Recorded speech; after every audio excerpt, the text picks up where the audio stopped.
আল্লাহর বলি হযরতে বড় পীর আব্দুল কাদের জিলানী রাদিয়াল্লাহু তাআলা আনহুর বড় চমৎকার একটা ঘটনা। আপনারা যারা ইবনে তাইমিয়াকে মানেন, যারা ইবনে তাইমিয়াকে অনুসরণ করেন, ইবনে তাইমিয়া এই ঘটনা তিনি তিনার কিতাবের নোট করলেন এমন একটা ঘটনা। যেমন দেখেন, একটা চোর বড় পীর আব্দুল কাদের জিলানী রাদিয়াল্লাহু তাআলা আনহুর যখন দরবারে আসলেন, আসার পরে তিনি চুরি করতে লাগলেন। চুরি এক পর্যায়ে বড় পীর আব্দুল কাদের জিলানী তাকে ধরে ফেললেন। ধরার পরে তার সাথে সাক্ষাৎ হলো। ওই চোর কথা বলতে বলতে বড় পীর আব্দুল কাদের জিলানী তার যে মুর্দা কলব ছিল, তার যে মরা কলব ছিল, তার মরা কলবের কারণে তো শিরক চুরি করতে বসেছে। এই মরা কলবকে জিন্দা করে, শুধু তাই নয়, আপনার মতো আমার মতো কোনো ব্যক্তি করে নাই তাকে। এমন একটা পর্যায়ে তাকে নিয়ে গেলেন, তাকে ওই যুগের আবদাল বানিয়ে দিলেন। ওই যুগের আবদাল বানিয়ে দিলেন। তিনি বলতে লাগলেন, ইবনে তাইমিয়া বলতে লাগলেন, বড় পীর আব্দুল কাদের জিলানী যদি একটা চোরকে যদি আবদাল বানিয়ে দিতে পারে, একটা মুর্দা কলবকে যদি তিনি জিন্দা করতে পারেন, কিন্তু বর্তমান সময়ে যদি আল্লাহর ওলিদের যদি তাসকারা করা হয়, আপনার মুর্দা কলব জিন্দা হবে। আপনার যে মুর্দা কলব আছে, যে আপনার কলবটা মরে গেছে, এই কলবটা কখন জিন্দা হবে জানেননি? যখন আল্লাহর ওলিদের আপনি তাসকারা করবেন, যখন তাদের ইতিহাস গাড়বেন, যখন তাদের আপনি আমল করবেন, তাদের ইতিহাস যখন আপনি আমল করবেন, সেই পর্যায়ে যখন আপনি চলে যাবেন, তখন আপনার কলব আল্লাহ জিন্দা করে দিবেন।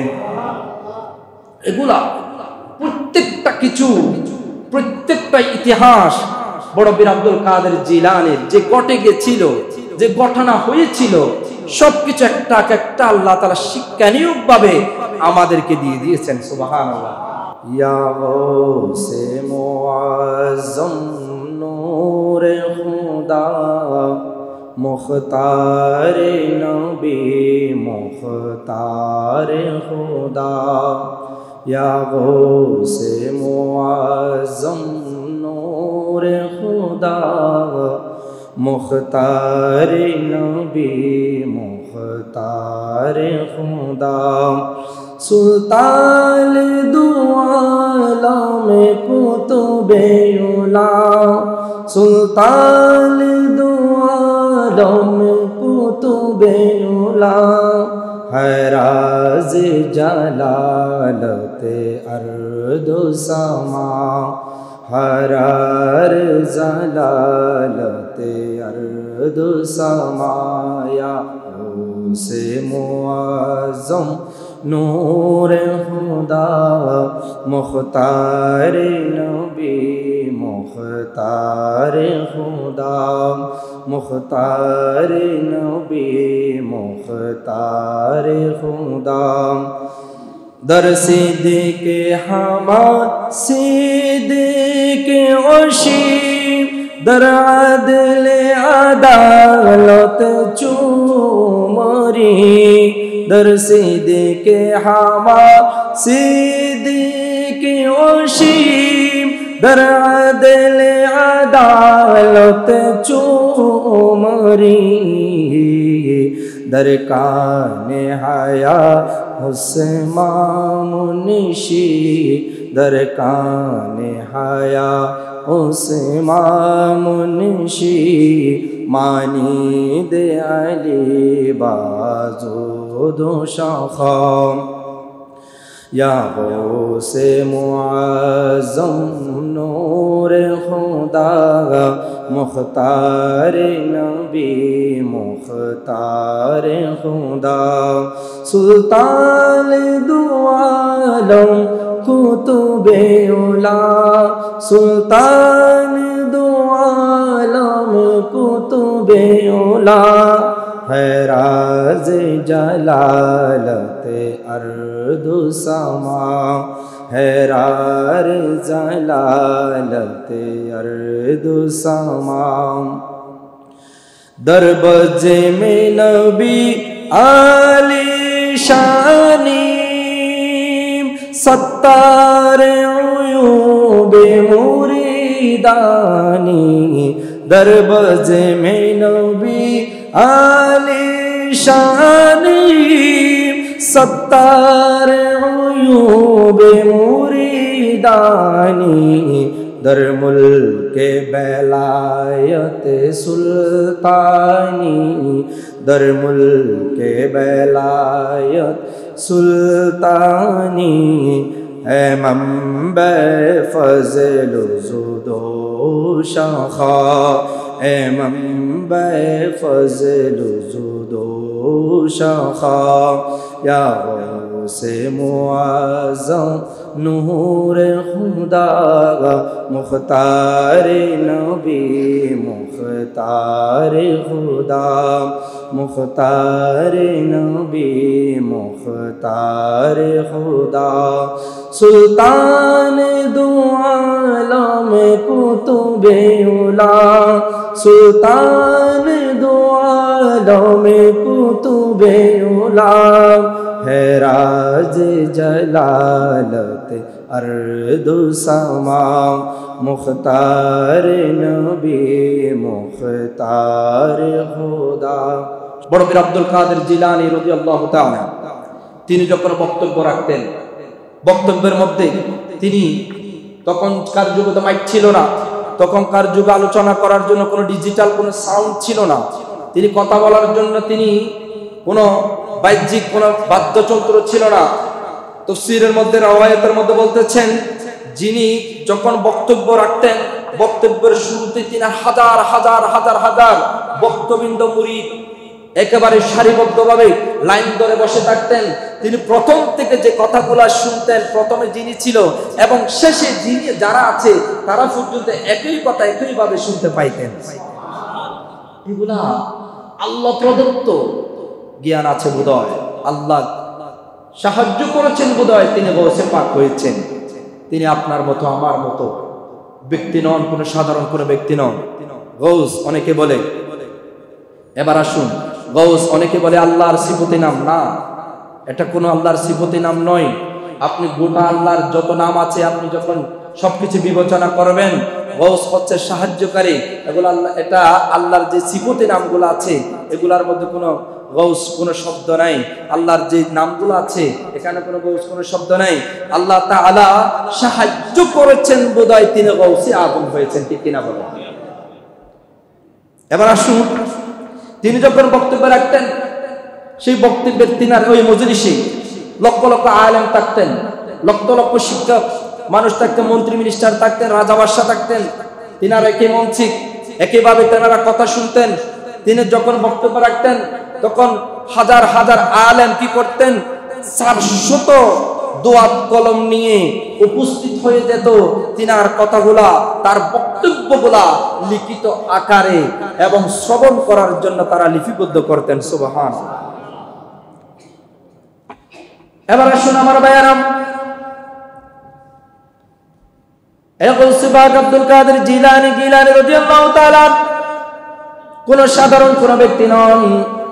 তিনি আল্লাহকে রাজি করিয়েছেন বিদায় তিনি এমন একটা পর্যায়ে এমন একটা পজিশনে চলে এসেছেন, তিনার কণ্ঠের মধ্যে এমন মাধুর্য ছিল, তিনার আলোচনার মধ্যে এত সৌন্দর্য ছিল। এবার কি করলেন দেখেন, সর্বশ্রেষ্ঠ দানশীল গৌসে আযমের কোনো টাকা পয়সা ছিল না। এই বড় পীর আব্দুল কাদের কোনো টাকা পয়সা ছিল না, কোনো দ্বন্দ্ব ছিল না। আল্লাহর পক্ষ থেকে যেগুলো আসতো তিনি যখন পরিশ্রম করতেন যেগুলা পাইতেন সবগুলা তিনি মুরিদদের কাছে দান করে দিতেন। তিনি বলতে লাগলেন, একজন মুরিদ বলতেছেন, আয় আমার বড় পীর, আপনার কাছে তো কিছুই নেই, আপনি কোন মানুষদেরকে সবগুলা দিয়ে দিচ্ছেন, আপনি কেন সবগুলা দান করে দিচ্ছেন? তিনি বলতে লাগলেন, আয় মুরিদ শোনো শোনো, আল্লাহ আমাকে যতক্ষণ দিয়েছেন, আল্লাহ আমাকে যতক্ষণ দিয়েছেন আমি ততক্ষণ পর্যন্ত মানুষদেরকে দিতেই থাকবো। আল্লাহ আমাকে যতক্ষণ দিয়েছেন আমি ততক্ষণ মানুষদেরকে দিতেই থাকবো। এই দেওয়াতে যদি আল্লাহর সন্তুষ্টি যদি আমি অর্জন করতে পারি তাহলে আমাকে আল্লাহ রিজিকে বরকত দিবেন। তাহলে এখানে আমার শিক্ষা নিয়ে হলো কি দেখেন আমার ভাইয়েরা, এই আমার শিক্ষা হলো এটাই, বড় পীর আব্দুল কাদের জিলানীর কাছে 10টা যদি দিরহাম থাকতো তিনি 5টা দিরহাম মানুষদের কাছে বিলীন করে দিতেন, আর 3টা দিরহাম ইসলামের জন্য বিলীন করে দিতেন। 2টা দিরহাম নিজের কাছে রাখতেন। এটার শিক্ষণীয় হলো এটাই, আপনার কাছে যত আছে, আপনার কাছে যত টাকা পয়সা আছে সবকিছু অন্যর কাছে বিলীন করে দিবেন। আপনি চলার জন্য যেগুলা আপনার কাছে দরকার সেগুলা রাখলে আল্লাহর সন্তুষ্ট অর্জন হয়ে যাবে। এবার আসুন আমার ভাইরা, শয়তানের ধোঁকা থেকে কিভাবে রক্ষা পেলেন এবার দেখেন। বড় পীর আব্দুল কাদের জিলানী রাদিয়াল্লাহু তাআলা তিনি একদিন ঘুমের মধ্যে ছিলেন। ঘুমের মধ্যে শয়তান আসলেন। শয়তান এসে বলতেছেন, আয় আব্দুল কাদের, আমি তোমাকে এই জগৎটাকে আলোকিত করে দেখাবো, এই জগৎটাকে আলোকিত করে দেখাবো। এই জগৎটা খুবই অন্ধকার, আমি এই জগৎটাকে আলোকিত করে দেখাবো। তখন বড় পীর আব্দুল কাদের জিলানী বুঝতে পারলেন, তুমি কোনো সাধারণ ব্যক্তি নও, তুমি হলে একটা শয়তান, তুমি হলে একজন শয়তান। তুমি আমার কাছে এসেছো আমার ঈমান কেড়ে নেওয়ার জন্য, তুমি আমার কাছে এসেছো আমার ঈমানকে কেড়ে নেওয়ার জন্য, আমাকে ধ্বংস করার জন্য এসেছো। আই শয়তান, তুমি যাও, তোমার আওয়াজ এখান থেকে বন্ধ করে দাও, তুমি আমাকে ধ্বংস করতে পারবে না, তুমি আমাকে ধ্বংস করতে পারবে না। এভাবে বলার পরে শয়তান বুঝতে পারলাই, বড় পীর আমি যত অলি গৌস কুতুব আবদাল ছিল আমি সবাইকে ধূলিসাৎ করেছি, এবং আমি শয়তান অনেক সুফিদেরকে পথভ্রষ্ট করেছি। কিন্তু তোমার ইসলাম, তোমার ইসলামিক জ্ঞান, তুমি যে স্টাডি করেছো, যে ইসলামিক জ্ঞান নিয়ে তুমি পড়াশোনা করেছো, ওই ইসলামিক জ্ঞান তোমাকে আমার কাছ থেকে বাঁচিয়ে দিয়েছে। এই ইসলামিক জ্ঞান পড়ার স্টাডি করার দরকার আছে না নাই? যদি আপনি ইসলামিক জ্ঞান যদি স্টাডি না করেন তাহলে আপনাকে ব্রাহ্মণবাদীরা আপনাকে ধ্বংস করতে বেশিক্ষণ লাগবে না। ব্রাহ্মণবাদীরা যারা ইসলামকে ধ্বংস করার জন্য উঠে পড়ে লেগেছে, তারা আপনাকে অতি শীঘ্রই অতি মাত্রায় আপনাকে ধ্বংস করতে তাদের বেশি দেরি হবে না। যদি আপনি কোরআন হাদিস স্টাডি করেন, যদি আপনি যে আদম শফিউল্লাহ থেকে ঈসা রুহুল্লাহ পর্যন্ত যত নবী রাসূল ছিল, যত গাউস আবদাল ছিল, যত কুতুবুল আউলিয়া ছিল, যাদের মাধ্যমে ইসলাম কায়েম হয়েছে, যাদের মাধ্যমে ইসলাম জিন্দা হয়েছে, তাদের যদি যারা যে সমস্ত সুফিরা এত কষ্ট করে এত পরিশ্রম করে ইসলামকে আবাদ করেছেন, তাদের জীবনীতে কি ছিল, তাদের ইতিহাস যদি আপনি স্টাডি করেন, তাদের ইতিহাস যদি আপনি গাঁথেন, তাহলে বুঝতে পারবেন আপনার ঈমান কত মজবুত হবে, আপনার ঈমান কত শক্তিশালী হবে। আপনাকে যত কাফেররা, আপনাকে যত শয়তান, যত মানবরূপী শয়তান, যত ব্রাহ্মণবাদী, যত ইসলামী মিডিয়ার মধ্যে যত আঘাত প্রাপ্ত করো, কিন্তু আপনাকে তারা ইসলামী জ্ঞান থাকার কারণে ধ্বংস করতে পারবে না। স্টাডি করবেন কোরআন এবং হাদিসের উপর। আপনি যখন স্টাডি করবেন তখন দেখবেন, এই যে যেমন দেখেন যত শয়তান আসুক আপনাকে কেউ গ্রাস করতে পারবে না, আপনাকে কেউ ধ্বংস করতে পারবে না। এরপরে আবার দেখেন আমার ভাইয়েরা, বড় পীর আব্দুল কাদের জিলানী তার জীবদ্দশায় জীবন চলতে শুরু করে দিয়েছেন। জীবন চলাতে এভাবে তিনার জীবনকে তিনি বিসর্জন দিচ্ছেন ইসলামের জন্য। লক্ষ লক্ষ মুরিদ বানাচ্ছেন, লক্ষ লক্ষ কাফেরদেরকে মুসলমান বানাচ্ছেন, লক্ষ লক্ষ ইহুদিদেরকে মুসলমান বানাচ্ছেন তিনার একটা বক্তব্যের কারণে। তিনার বক্তব্যে আল্লাহ তাআলা এমন কিছু সহবত দান করেছেন, এমন কিছু সহযোগিতা করেছেন, এমন কিছু জবানে ফাওয়ার দিয়েছেন। একটা কথা বলাতে হাজার হাজার ইহুদি পর্যন্ত তার কথাতে ইসলাম প্রচার, ইসলাম কবুল করে নিয়েছেন, ইসলামকে আঁকড়ে ধরেছেন। এবার আসুন হযরতে বড় পীর আব্দুল কাদের জিলানী এবার কি করলেন দেখেন। আমার নবীজি যখন দুনিয়া থেকে বিদায় নিলেন, বিদায় নেওয়ার পরে বড় পীর আব্দুল কাদের জিলানী তিনি প্রত্যেকটা মাসের 11 তারিখ তিনি গিয়ারবি শরীফ পালন করতেন। গিয়ারবি শরীফ একটা আছে না, গিয়ারবি একটা আরব ফার্সি শব্দ, অর্থাৎ 11 তারিখ তিনি প্রত্যেক চাঁদের 11 তারিখ তিনি ফাতিহা করতেন, আমার রাসূলের ফাতিহা করতেন এবং জিকির আজকারের ব্যবস্থা করতেন, খানা পিনার ব্যবস্থা করতেন, বিভিন্ন মুরিদদেরকে ডাকতেন। তিনি আমার রাসূল যখন দুনিয়া থেকে চলে গেলেন, যেদিন চলে গেছেন সেদিন থেকে শুরু হয়েছে দীর্ঘ একটা মাস ওই স্থানের মধ্যে, ওই জায়গার মধ্যে আমার রাসূলের গিয়ারবি শরীফ পালন করেছেন। কিভাবে পালন করলেন? জিকিরের মাধ্যমে, এবং ইবাদতের মাধ্যমে, আলোচনার মাধ্যমে বিভিন্ন ওলিদের, বিভিন্ন নবী রাসূলগণের, বিভিন্ন গাউস কুতুবের তিনারা ইতিহাস বলতেন, ওখানে বর্ণনা করতেন এবং সবার শেষে খানা পিনার আয়োজন করতেন, মেজবানের ব্যবস্থা করতেন। এভাবে ইসলাম প্রচার করেছেন এবং মানুষের ঈমানকে মজবুত করেছেন। এজন্য আমাদের প্রত্যেক ঘরে আরবি শরীফ পালন করার দরকার আছে না নাই? একটু আওয়াজ দিয়ে বলে দরকার আছে না নাই? এখানে কোনো বিরোধিতা করার কারণ নাই। এখানে কোনো আপনার আমার কোনো গীতা পড়া হয় না, আপনার আমার কোনো গুণগান করা হয় না। এখানে পড়া হয় সূরা আল-নাসহ, এখানে পড়া হয় সূরা ইখলাস, এখানে পড়া হয় কালিমায়ে তামজিদ, এখানে পড়া হয় বিসমিল্লাহিল্লাযী লা ইয়াদুররু মা ইসমিহি শাইউন ফিল আরদি ওয়ালা ফিস সামা। এভাবে এখানে জিকির, আল্লাহর জিকির করা হয়। এভাবে জিকির করতে করতে আপনি যখন জিকিরের মধ্যে ওই স্থানের মধ্যে যখন বসে যাবেন, আপনার মুর্দা কলব এই 11 শরীফের উসিলা আল্লাহ জিন্দা করে দিবেন। এবার আমার বাসায় মায়েরা আসুন, চন্দ্র মাসের 11 তারিখ যখন আল্লাহর সন্তুষ্টি অর্জনের জন্য, মানুষকে খুশি করার জন্য নয়, কোন সাহাবী দাওয়াতকে খুশি করার জন্য নয়, আল্লাহর সন্তুষ্টি অর্জনের জন্য, জান্নাত পাওয়ার জন্য, জান্নাতের সুপারিশের জন্য যদি আপনি এই আয়োজনের ব্যবস্থা করেন, তখন দেখবেন আপনার মুরব্বীদের জন্য সওয়াবের যদি ব্যবস্থা করেন, আপনার আব্বা জান আম্মা জান দুনিয়ার বুক থেকে বিদায় নিয়েছেন, কবরবাসী হয়েছেন, না জানে কোন অবস্থার মধ্যে আছে, এই 11 শরীফের মাধ্যমে যদি তাদের জন্য যদি সালে সওয়াবের ব্যবস্থা করেন এবং নবী রাসূল ওলি গাউস কুতুব আবদাল তাদের জন্য যদি আপনি যদি 11 শরীফের মাধ্যমে, যদি খানাফিলার মাধ্যমে যদি তাদের সালে সওয়াবের ব্যবস্থা করেন, কিয়ামতের দিন তারা যদি জান্নাতি হয়ে যায়, আপনি যদি জাহান্নামী হয়ে যান, তাহলে তারা আপনার জন্য 11 শরীফের উসিলায় সুপারিশ করবে। আপনি তো জানেন না আপনার বাবা মা কোন কষ্টের মধ্যে আছে কবরস্থানে, আপনি তো জানেন না আপনার আত্মীয় স্বজন এই কবরস্থানে কত কষ্টের মধ্যে আছে।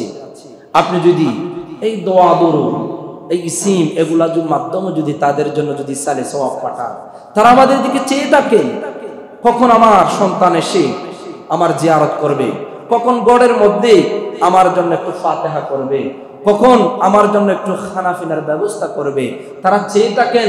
যখন আপনারা তো জানেন ইসলামের মধ্যে সর্বোত্তম কাজ হচ্ছে তুতইমুত তুআম, আরেকজনকে খাবার খাওয়ানো, একটাও আমল গেল। আপনি যদি ওই ইসালে সওয়াবের মাধ্যমে, ইসালে সওয়াবের উসিলায় আমার আব্বাজানকে, আমার আম্মাজানকে কবর থেকে বাঁচার জন্য, জান্নাতি করার জন্য আমি খানাফিনার আয়োজন করেছি, আমি 11 শরীফের আয়োজন করেছি, এই 11 শরীফের মাধ্যমে ওই ইসলামের মধ্যে সর্বোত্তম কাজটাও হয়ে গেল, তাদের কবরের আযাব মাফটাও হয়ে গেল। এটা করার দরকার আছে না নাই? কাউকে খুশি করার জন্য নয়, একমাত্র একটা আপনার অন্তরে থাকতে হবে, সেটা হলো আল্লাহর সন্তুষ্টি অর্জন করার জন্য। ঠিক কিনা বলেন? এবার আসুন আমার ভাইয়ারা, শুধু তাই নয়, আমি আপনি পালন করেছি, এটা কোনো বিশেষ বস্তু নয়। বড় পীর আব্দুল কাদের জিলানী তিনিও পালন করেছেন, এটা কোনো নয়। এবং সিদ্দিক আকবর পালন করেছেন। আমার নবী যখন ইন্তেকাল করবেন, ইন্তেকালের পরে হযরত সাইয়েদনা আবু বকর সিদ্দিক রাদিয়াল্লাহু তাআলা আনহু তিনি আমার নবী দুনিয়া থেকে যাওয়ার পরে তিনি মসনদে বসলেন, ক্ষমতার মসনদে বসার সাথে সাথে এবং আমার রাসূলের জন্য 11 শরীফ তিনি পালন করছেন। সুবহানাল্লাহ। খানাপিনার আয়োজন করেছেন। মদিনাবাসীরা বললেন, এটা কিসের আয়োজন, এটা কিসের আয়োজন? এখন বলতে লাগলেন, সিদ্দিক আকবর বলতে লাগলেন, আল ইয়াউমু আরশু রাসূলুল্লাহ, আজকে হলো আমার নবী যে দুনিয়া থেকে চলে গেলেন, এই জন্য আমার নবীর উরুস মুবারক আমরা পালন করতেছি। খানাফিলার মাধ্যমে তিনিও 11 শরীফ পালন করেছেন। দলিল যদি দেখতে চান আমার কাছে যোগাযোগ করবেন। এবার আসুন আমার ভাইয়েরা, কারামাতুল আউলিয়া, এই যে কারামত আল্লাহ তাআলা আল্লাহর ওলিদের কারামত দিয়েছেন, বিভিন্ন দিক দিয়ে বিভিন্নভাবে তাদেরকে সহযোগিতা করেছেন, সাহায্য করেছেন। যেমন কারামত একটি অলৌকিক বিষয়, যেটি নবুয়তের দাবির সাথে কোনো সম্পর্ক নয়, সম্পর্কযুক্ত নয়, এবং বরং আল্লাহর সাথে সম্পর্কিত। কারামত সত্য। আল্লাহ যদি একজন বান্দাকে যদি বিভিন্ন দিক দিয়ে সাহায্য করেন, তাহলে এগুলা হচ্ছে কারামত আউলিয়া। বিভিন্ন নবীকে যেমন অসংখ্য নবীকে আল্লাহ সাহায্য করেছেন, বিভিন্ন দিক দিয়ে পরীক্ষা করেছেন, তারা পরীক্ষার মধ্যে পাস করে গেছেন। তাদের মধ্যে আল্লাহর ওলিদেরকেও বিভিন্ন দিক দিয়ে পরীক্ষা করেছেন এবং বিভিন্ন দিক দিয়ে আল্লাহ তাআলা আল্লাহর ওলিদের কারামত বের করেছেন। সুবহানাল্লাহ। যেমন দেখেন, নীল নদীর পানি যখন শুকিয়ে গেল, নীল নদীর পানি যখন শুকিয়ে যাওয়ার পরে নীল নদবাসী হাউ মাউ করে যখন কান্নাকাটি শুরু করলেন, হযরত সাইয়েদনা ওমর রাদিয়াল্লাহু তাআলা আনহুর কাছে গিয়ে আরজ করলেন, আই আমিরুল মুমিনিন, আমাদের নীল নদ শুকিয়ে গেছে, আমরা পানি কোথায় পাবো? আমাদের জন্য পানির ব্যবস্থা করে দাও, আমরা না খেয়ে তো মরে যাব, আমাদের জন্য যেভাবে পানির ব্যবস্থা করে দাও। হযরত আমিরুল মুমিনিন সাইয়েদনা ওমর রাদিয়াল্লাহু তাআলা আনহু নীল নদের কাছে গিয়ে আল্লাহর দরবারে আরজি করলেন, আয় আল্লাহ, আমার নীল নদবাসীকে আপনি রক্ষা করুন। একটা চিঠি লিখলেন, চিঠির মধ্যে সবকিছু বলে দিলেন এবং নবুয়তের অর্ডার খুলে এবারে দেখেন হযরত সাইয়েদনা ওমর রাদিয়াল্লাহু তাআলা আল্লাহর সাহায্যে এই চিঠির মাধ্যমে যখন এই নীল নদের মধ্যে যখন চিঠিটা পেরিয়ে দিলেন, চিঠিটা যখন নদীর মধ্যে যখন ফেলে দিলেন, নদীতে ফেলতে দেরি আল্লাহর পক্ষ থেকে নদীর মধ্যে অটোমেটিকলি জোয়ার এসে গেছে। এরপরে এবারে দেখেন খালিদ বিন ওয়ালিদকে আল্লাহ কিভাবে বাঁচিয়েছেন দেখেন। ইহুদিরাম খালিদ বিন ওয়ালিদকে বিষযুক্ত পানি দিয়েছেন, বিষাক্ত পানি দিয়েছেন, কেননা শুধু মেরে ফেলার জন্য, শহীদ করে দেওয়ার জন্য। খালিদ বিন ওয়ালিদ এই বিষযুক্ত পানি খাওয়াইলেন, এমন ভাবে খাইলেন, খাওয়ার শুরুতে তিনি যখন বিসমিল্লাহ বলে যখন এই পানি পান করলেন, এই বিসমিল্লাহ বলাতে তার পানি আল্লাহর পক্ষ থেকে অটোমেটিকলি নিরাময় করে দিয়েছে। গত জুমায় বলেছিলাম আমার ভাইরা, আপনি যখন যে কোনো কাজে, যে কোনো বিপদে, যে কোনো আপদে, যে কোনো আপনার কাজের শুরুতে যখন আপনি বিসমিল্লাহ পড়বেন, আল্লাহ তাআলা ওই কাজের মধ্যে বিসমিল্লাহর বদৌলতে বরকত দিবেন। শুধু তাই নয়, হযরত নিজামউদ্দিন আউলিয়া রহমাতুল্লাহ আলাইহি তিনার সম্পর্কে আপনারা তো সবাই অবগত আছেন, তিনাকে অবশ্যই চিনেন। তিনি বললেন, তিনার একজন উজিরকে বলতে লাগলেন, এমন একজন আল্লাহর ওলির কাছে যাও। তিনি বলতে লাগলেন, উনি যমুনার একজন উপরের কুতুব আছে কিছু, তাকে ওই মিষ্টান্ন একটা কিছু জিনিস নিয়ে যাও, একটু হাদিয়া নিয়ে যাও, মিষ্টান্ন, একটা মিষ্টান্ন কিছু খাবার নিয়ে যাও। তিনাকে বলবে আমি নিজামউদ্দিন পাঠিয়েছি। একথা বলার পরে ওই কুতুব, ওই উজির তিনি আসলেন। আসার সাথে সাথে একটা নৌকা দেখতে পাইলেন, একটা নৌপথ দেখতে পাইলেন। ওই নৌপথে যাওয়ার কোনো ব্যবস্থা নেই, ওদিক ওদিক আসার ব্যবস্থা নেই। এবার তিনি কি করবেন? আবার পুনরায় ফিরে গেলেন নিজামউদ্দিন আউলিয়ার মাহবুবিলাহির কাছে গিয়ে ইতিহাস বলছেন, আয় আল্লাহর বলি, সেখানে গিয়েছি, তখন নৌপথ, এখানে কোনো যাওয়ার কোনো ব্যবস্থা নেই, এবার কি করব? ওই কিভাবে তুমি যাবে? নদীকে বলবা নিজামউদ্দিন পাঠিয়েছেন। এই কথা বলার সাথে সাথে ওই ব্যক্তি চলে আসলেন। যখন আবার হুবহু যখন নদীকে সামনে পাইলেন, নদীর মধ্যে বলেছেন কথোপকথন হয়ে গেল। আল্লাহর কাছে যখন ফরিয়াদ করলেন, ওই নফদ দ্বিখণ্ড হয়ে এবার রাস্তা তৈরি হয়ে গেছে। ওই আল্লাহর ওলির কাছে গিয়ে মিষ্টান্ন দিলেন, মিষ্টান্ন দিয়ে এবার তিনাদের সাথে কথোপকথন হলো, কথাবার্তা হলো। এবার ওই ব্যক্তি তাদের রহস্যটা জানতে চাইলেন। তিনি এমন একজন আল্লাহর ওলি, তিনা হলেন খাজা বাহাউদ্দিন। অনেকে বাহাউদ্দিনের দরবারে গিয়েছেন, অনেকে নিজামউদ্দিন আউলিয়ার দরবারে গিয়েছেন। দিল্লির মধ্যে জিয়ারত, যখন দিল্লি যাবেন, এই সমস্ত আল্লাহর ওলিদের তারা অনেক কষ্ট করে ভারতে ইসলাম প্রচার করেছেন। তারা অনেক কষ্ট করে, পরিশ্রম করে, তারা আপনার মতো আমার মতো হুইল চেয়ারে বসে, আরামায়েশে বসে ইসলাম প্রচার করে নাই, শুধু খাবার খাই নাই। এবার তারা কষ্ট করে, পরিশ্রম করে ইসলাম প্রচার করে তারা আল্লাহর ওলি বলেছেন। ঠিক কিনা বলেন? সেখানে যাওয়ার জিয়ারত করবেন, তাদের উসিলা ধরবেন, তাদের উসিলা তালাশ করবেন এবং সেখানে গিয়ে জিয়ারত যখন করবেন, আপনার অন্তর শীতল হয়ে যাবে। সুবহানাল্লাহ। এবার আবার ভাইরা আসুন, ইন্তেকালের পরে কারামত প্রকাশিত হওয়ার এবার দলিল দেখেন। হযরত আমির বদর দিবসে কাফেরদের বড় নেতাকে হত্যা করেছিলেন। তাকে হত্যা করার পর কুরাইশ নেতারা তার পরিচয় বহন করে একটি শরীর অংশ কেটে নেওয়ার জন্য, তার পরিচয় গোপন রাখার জন্য তার একটি শরীর থেকে অংশ কেটে নেয়। কেটে নেওয়ার পরে রাজি দিবসের ঘটনা, ফাবাসাল্লাহু আলাইহিম ইসতাজুল্লাতিন মিন দাব্বাতিন ফাআমাতাত মিন রুসুলিহিম। আল্লাহ তাআলা মেঘের মতো একজাক মৌমাছি পাঠিয়েছেন, সুবহানাল্লাহ। তাকে রক্ষা করার জন্য মৌমাছি পাঠিয়েছেন। এই মৌমাছি পাঠিয়ে আমির ইবনে সাবিত আনসারীর দেহকে রক্ষা করেছিলেন।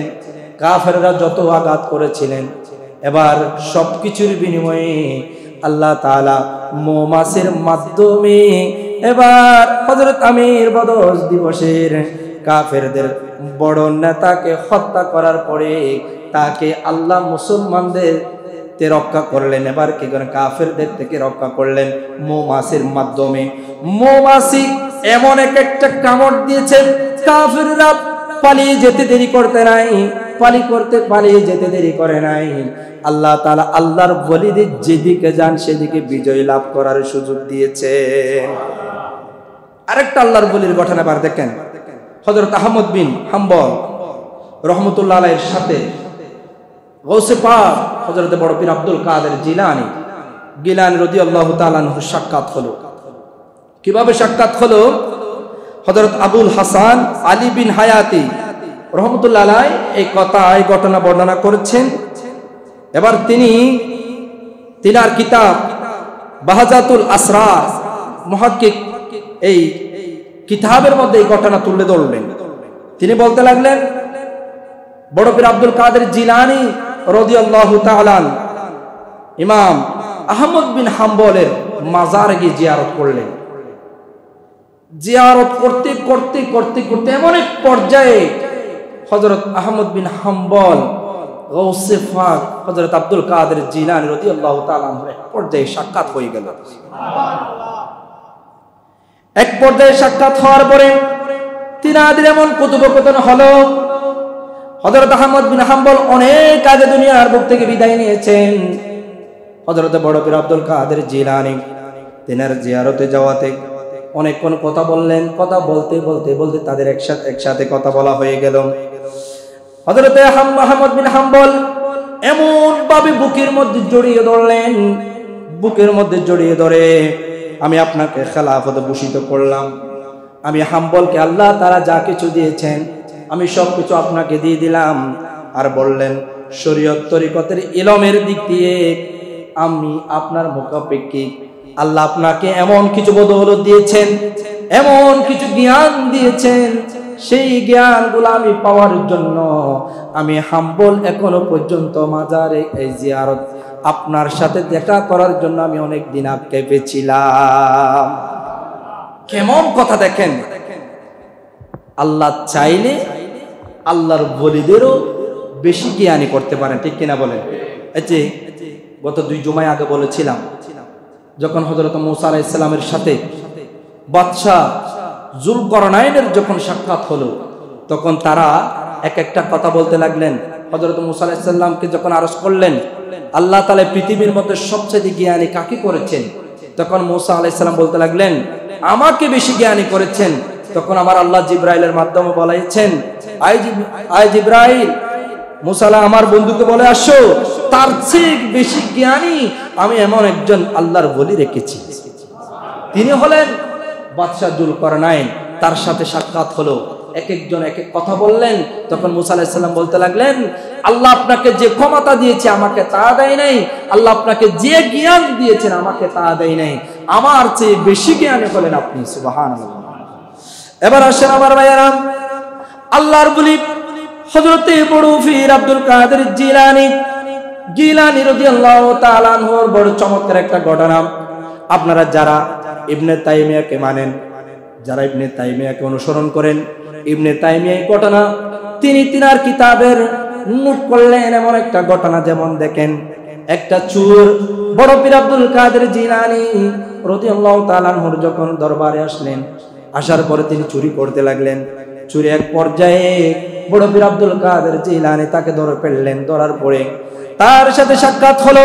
ওই সুর কথা বলতে বলতে বড় পীর আব্দুল কাদের জিলানী তার যে মুর্দা কলব ছিল, তার যে মরা কলব ছিল, তার মরা কলবের কারণে তো শিরক চুরি করতে বসেছে।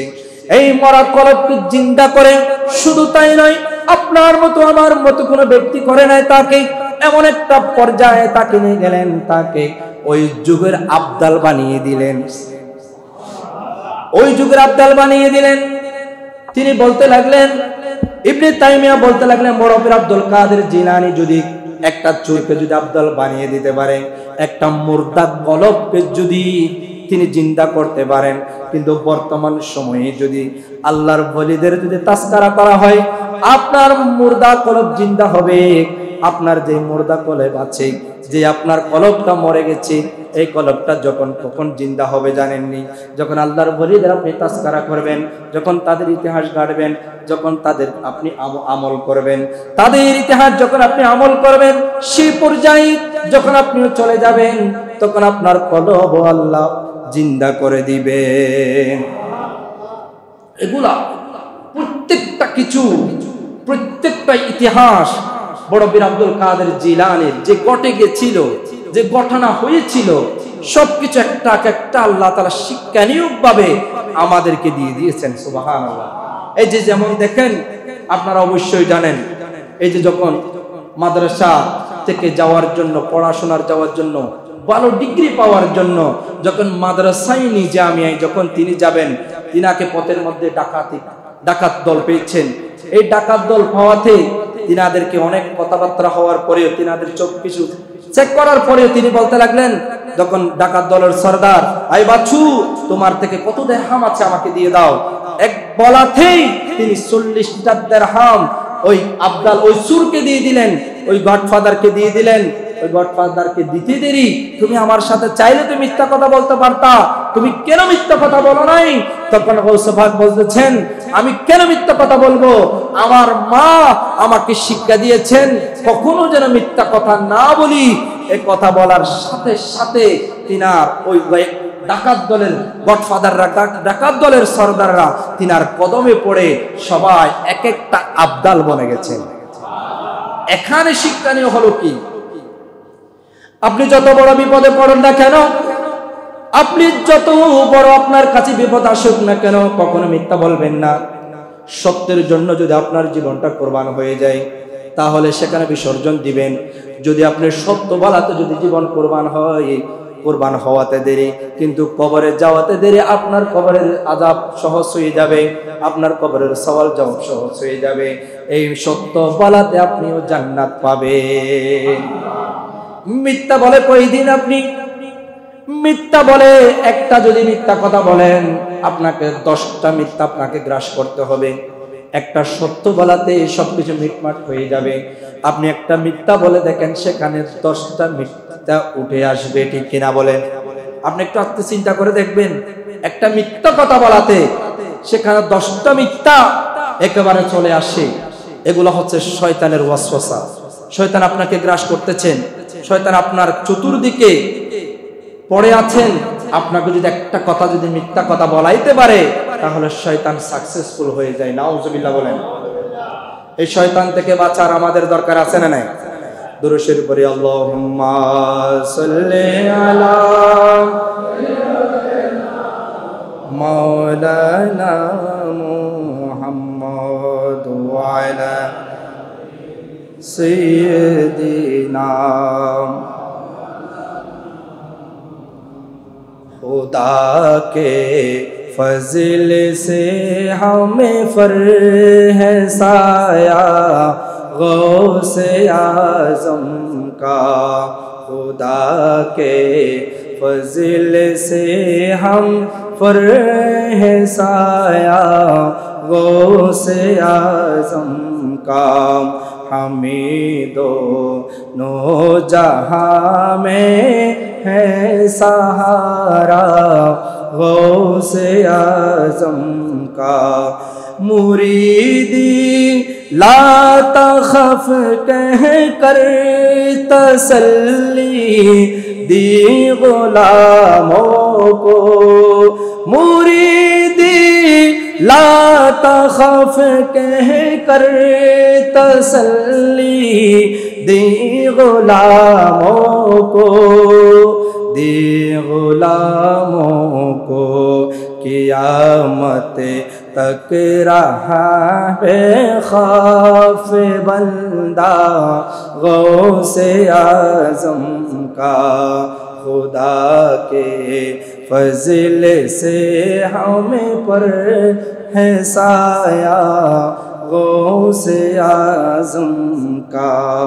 अज़ीज़ो कर चुको तैयार जब मेरे जनाज़े को, अज़ीज़ो कर चुको तैयार जब मेरे जनाज़े को, मेरे जनाज़े को तू लिख दे ना का काफ़ले, तू लिख दे ना का काफ़न नाम वाला गौसे आज़म का।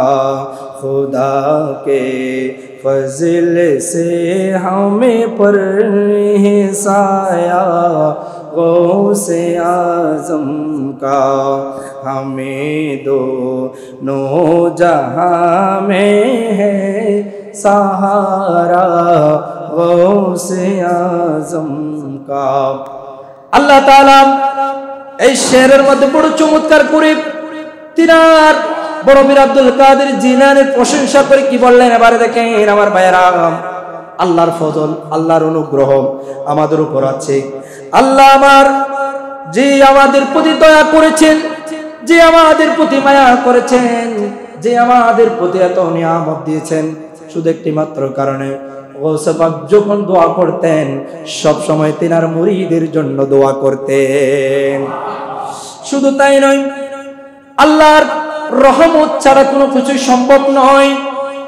সব কিছুর দিক দিয়ে যখন আপনি যা কিছু চাইবেন, যা কিছু আপনি বিনিময় চাইবেন, আল্লাহর রহমত লাগবে। যখন আমাদের জীবনে যা কিছু ভালো সবে তার দান, যিনি দান করেছেন গৌসে পাক আমাদের জন্য দোয়া করতেন, পথভ্রষ্ট থেকে বাঁচার জন্য দোয়া করতেন। এই দানটা হলো, এই দোয়াটা হলো আল্লাহর পক্ষ থেকে আমাদের জন্য নিয়ামত। যিনি আমাদের জন্য এত বিসর্জন দিয়েছেন, এত কষ্ট করেছেন, এত দোয়া করেছেন, সব সময় তিনি আল্লাহর যখন ইবাদতে থাকতেন, ইবাদতে মশগুল থাকতেন, তখন তিনি সবসময় মুরিদের জন্য দোয়া করতেন। শুধু তাই নয়, তিনি শুধু দোয়া করতেন তাই নয়, তিনি কোরআন তেলাওয়াত করতেন। কেন?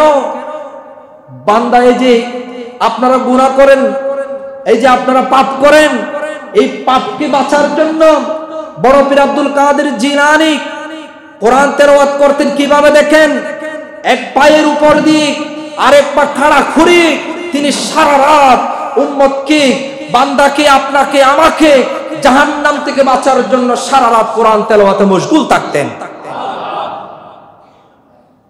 এই যে বড় পীর আব্দুল কাদের জিলানী, তার বাবাও কোনো সাধারণ ব্যক্তি নন। ও আমার মা বোনেরা, মা ফাতেমা কেমন ছিলেন এবার দেখেন। বড় পীর আব্দুল কাদের জিলানীর যে ফাতেমা, তিনার বাবা আবু সালেহ মুসা জঙ্গি, তারা কেমন ছিল? যেমন তার নানা এত কষ্ট করেছেন, তিনিও অনেক কষ্ট করেছেন, তাদেরকে লালন পালন করেছেন, মানুষের মতো মানুষ করেছেন। তিনাদের কখনো অবাধ্য ছিল না, তিনাদের কখনো পরপুরুষ দেখে নাই, তিনাদের কখনো সূর্য দেখে নাই, তিনাদের কখনো বাদ দিনে দেখে নাই। সবসময় রাতের অন্ধকারে থাকতেন, ইবাদতে মশগুল থাকতেন। এই জন্য তিনার পেট দিয়ে আল্লাহর ওলি জন্ম নিয়েছেন। শুধু তাই না ভাইরা, হযরত বড় পীর আব্দুল কাদের জিলানীর আব্বাজান যখন পথ দিয়ে যাচ্ছিলেন, শরীয়তের মধ্যে বললেন যে কোনো জিনিস যদি পুড়িয়ে পাওয়া যায়, একটু যদি কাবার হয়, পুড়িয়ে যদি পাও, যদি টাকা পয়সা যদি পান, তাহলে শরীয়তের কিছু মাসালা আছে। যদি আপনি শরীয়ত বলতেছেন যদি কিছু টাকা পান, যে জায়গার মধ্যে পাবেন এই জায়গাতে কমসে কম 40টা দিন মাইকিং করতে হবে। সুবহানাল্লাহ বলুন, কত কঠিন দেখেন। যে জায়গার মধ্যে আপনি যে টাকাগুলো পেয়েছেন এই জায়গার মধ্যে আপনি খোঁজখবর নেবেন কার টাকা হারিয়েছে। শরীয়ত বলতেছেন সেখানে আপনাকে 40টা দিন, প্রথমে বললেন 3 দিন, 3 দিন মাইকিং করতে হবে। যদি 3 দিন যদি না পান তাহলে আপনাকে 40 দিন পর্যন্ত এখানে মাইকিং করতে হবে কার টাকা হারিয়েছে। শরীয়ত বড় কঠিন। যে খাবারের ক্ষেত্রে যদি আপনি কিছু কুড়িয়ে পান তাহলে সেটা আপনার জন্য হালাল হয়ে যাবে। সুবহানাল্লাহ। তখন তিনার আব্বাজান বড় পীর আব্দুল কাদের জিলানীর আব্বাজান সৈয়দ আবু সালেহ মুসা জঙ্গি 20 আপেল খাইলেন। আপনারা তো জানেন 20 আপেল খাওয়াতে তিনি সেটা খেয়ে ফেললেন, ক্ষুধার্ত অবস্থায় ছিলেন। এই জন্য তিনি খাওয়াতে তিনাকে একটা মনে অসন্তুষ্টি অর্জন করছেন, আমি তো 20 খেয়ে ফেললি, আমাকে আল্লাহ কবুল করছে কিনা আমি তো জানি না, যে যার আপেল আমি ওই বাগানের মালিককে যেভাবে হোক আমি খুঁজে নেব। সুবহানাল্লাহ বলুন। আপনারা তো ঘটনা জানেন। আমি শুধু এটা বোঝাতে চেয়েছিলাম তিনি কিভাবে আল্লাহর ওলি বনে গেছেন, তার পেট দিয়ে তার নসল দিয়ে কিভাবে আল্লাহর ওলি জন্ম নিয়েছেন। সত্যর পথে অটল ছিল বিদায় আল্লাহর ওলি দুনিয়ার বুকে এসেছেন, ঠিক কিনা বলেন। আবু সালেহ মুসা জঙ্গি মালিকের কাছে গেলেন। মালিক করেন আব্দুল্লাহ ইবনে সাউদ, তিনাকে বললেন আমি আপনার বাগানের একটা আপেল কুড়িয়ে পেয়েছি, সেটা খেয়ে ফেলেছি। এই কথা বলতে দেরি আমি আপনার কাছে ক্ষমা চাইতে এসেছি। অথচ কুড়ে পাওয়া জিনিস নগণ্য হলেও তা হালাল আল্লাহ করে দিয়েছেন। তারপরে আত্মশুদ্ধি জ্ঞান অর্জনের জন্য, নিজেকে বাঁচার জন্য, আল্লাহর কাছ থেকে বাঁচার জন্য আমি আপনার কাছে ক্ষমা চাইতে এসেছি। আব্দুল্লাহ ইবনে সাইমি বলতে লাগলেন আমি তোমাকে ক্ষমা করব না, তোমাকে এক শর্তে ক্ষমা করতে পারি, তুমি আমার ঘরের মধ্যে তোমাকে চাকর হিসেবে, তোমাকে দাসী হিসেবে থাকতে হবে। সুবহানাল্লাহ বলুন। ইতিহাস অনেক লম্বা, দেখেছেন, অনেক কষ্ট করেছেন, পরিশ্রম করেছেন। যখন একটা সময় নির্ধারণ করে দিয়েছেন, 12টা বছর নির্ধারণ করার পরে যখন সময় শেষ হয়ে যায়, আব্দুল্লাহ ইবনে সাউমি বলতে লাগলেন আমার একটা মেয়ে আছে, তাকে তোমাকে বিয়ে করতে হবে। সুবহানাল্লাহ বলুন। এই মেয়েটা হচ্ছে প্রথমত অন্ধ, দ্বিতীয় হচ্ছে পোড়া মানে এখানে পৃথিবী দেখে নাই, অন্ধকারে ছিল, তার আলো দেখে নাই, শীতে সে অন্ধকারে ছিল, এবং বধির, সে কানা, কিছু দেখে নাই, কানে শোনে নাই। এই কথা বলতে দেরি, অনেক কিছু বলার পরে তবুও নিজের স্ত্রীকে না দেখেও আল্লাহর কাছ থেকে বাঁচার জন্য, আমার ভাইয়েরা হক কি জিনিস আবার দেখেন। আপনি যে আরেকজনের হক মেরে ফেলছেন, মেকেই ফেলতেছেন, চিন্তা করে দেখেন আবু সালেহ মুসা জঙ্গি কত কষ্ট করেছেন। 12টা বছর তিনি পরিশ্রম করেছেন, দাসী হিসেবে ছিলেন। এরপরেও তিনাকে একটা অন্ধ মেয়ে দেওয়ার জন্য প্রতিশ্রুতি দিয়েছেন, তবুও বললেন আমি ওকে বিয়ে করবো, তবু আল্লাহর কাছ থেকে আমাকে বাঁচতে হবে। সুবহানাল্লাহ বলুন। এই কথা বলতে দিলে আমি বিয়ে করব। বিয়ে করার পরে তিনাকে দেখতে পাইলেন আল্লাহ তার এমন একটা নিয়ামত দিয়েছেন, পৃথিবীর মধ্যে দ্বিতীয় জন ওই সময়ের মধ্যে দ্বিতীয় জন তার চেয়ে সুন্দরী কোনো রমণী ছিল না। এরপরে তিনার নসল আব্দুল কাদের জিলানী জন্মগ্রহণ করলেন। বড় পীর আব্দুল কাদের জিলানীর যখন মায়ের পৃষ্ঠে, মায়ের গর্ভে যখন আসলেন, দুনিয়ার বুকে এখন আগমন করে নাই। তাফসীরের মধ্যে বলতেন, তিনি কিতাবের মধ্যে লিখতে লাগলেন 7 মাস বা কিংবা 8 মাস হয়েছে এমন সময়ের মধ্যে একজন সূর আসলো তার ঘরের মধ্যে। এই সূর আসার পরে বড় পীর আব্দুল কাদের জিলানীর মাকে কষ্ট দিবেন, তাই বোধহয় বড় পীর আব্দুল কাদের জিলানী আল্লাহর পক্ষ থেকে, মায়ের নসল থেকে বের হয়ে তাকে ওই সূরকে আঘাত করে ফেললেন। সুবহানাল্লাহ। তিনি বলতে লাগলেন আমার মা এমন একজন মা ছিল, জীবনে কেউ কাউকে দেখে, আমার মাকে দেখে নাই, কোনো দিন কোনো সূর্য আমার মাকে দেখে নাই। আমার এমন একজন ফরহেজগার মা ছিল, আজকেও আল্লাহ প্রদত্ত সাহায্যের কারণে আমি আব্দুল কাদের কারণে আমার মাকে কাউকে দেখতে দেব না।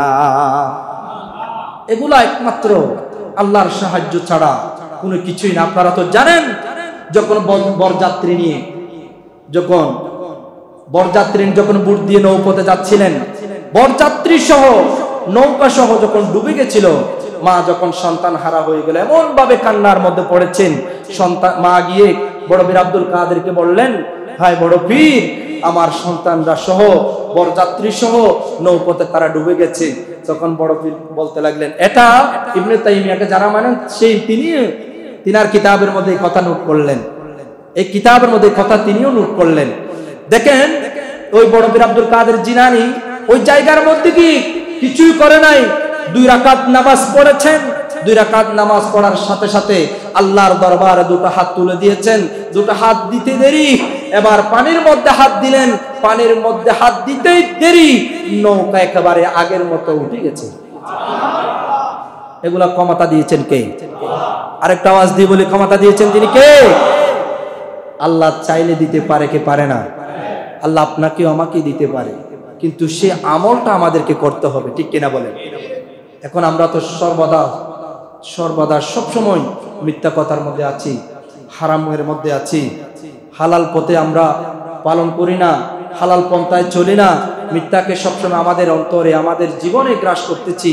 কিভাবে আমাদের নসল দিয়ে, কিভাবে আমাদের পৃষ্ঠ দিয়ে কিভাবে আল্লাহর ওলি জন্ম নেবেন? আপনি যদি সঠিক পথে থাকেন দেখবেন আপনার স্ত্রীর নসল দিয়ে, আপনার স্ত্রীও যদি পরহেজগারে হয় দেখবেন আপনার স্ত্রীর নসল দিয়ে একজন আল্লাহর ওলি জন্ম নেবেন। সুবহানাল্লাহ। আল্লাহ তাআলা আজকে আমাদের আলোচনা বড় পীর আব্দুল কাদের জিলানী জীবনী পালন করার তৌফিক দান করুক এবং